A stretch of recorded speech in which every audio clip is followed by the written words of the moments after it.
Hi, Mabuhay! Welcome back to my studio.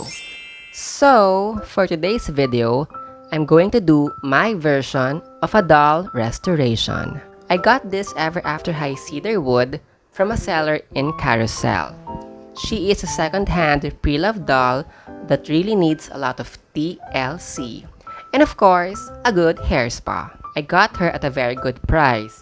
But I got her nude with no clothes, no shoes, no accessories. So, I'm challenging myself to bring back cedar wood to life. I visited several online sites like Shopee, Lazada, Carousel, and even FB Marketplace to look for her original clothes and accessories. Luckily, I was able to find her original dress and gold stockings from Shopee, but her shoes and accessories are nowhere to be found.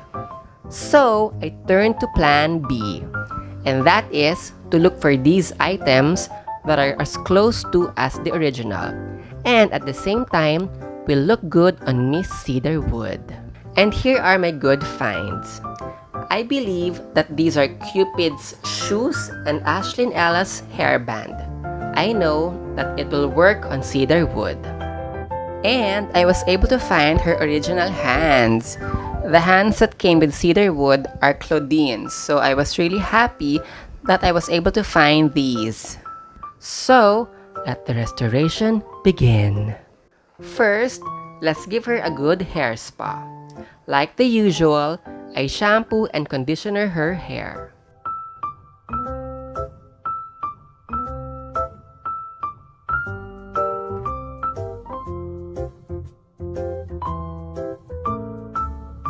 And of course, don't forget to brush the hair all the time.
Afterwards, I soaked her hair in hot water to get rid of the remaining stickiness and gooiness.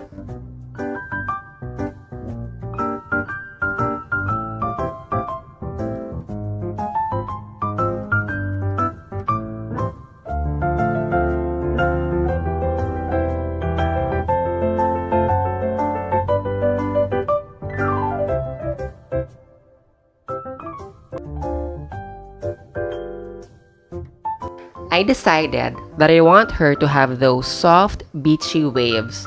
So, I curled her hair with these mini rollers.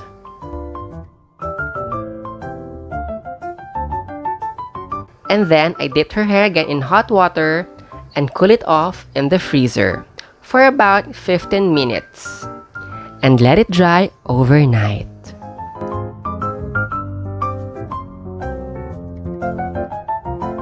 While the hair is drying, I gave the clothes a good wash. I first soaked them in powder detergent, and to make it extra, I also soaked them in fabric conditioner.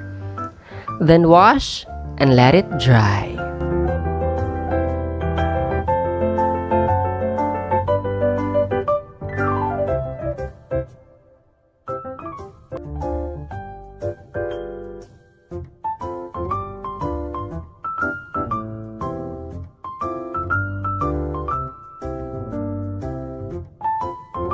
So it's the next day and we're going to take off the rollers slowly but surely.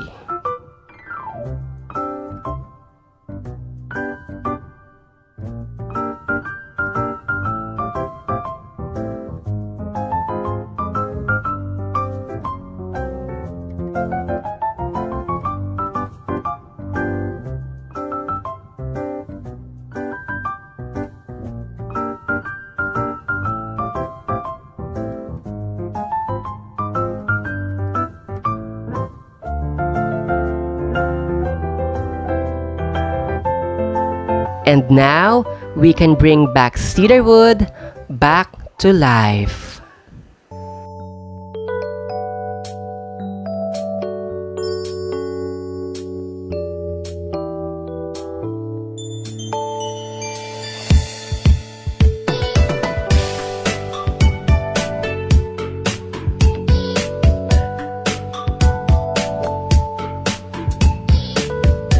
Thank you for watching. Don't forget to like, subscribe, and hit the notification bell for future doll reviews, repaints, and restorations.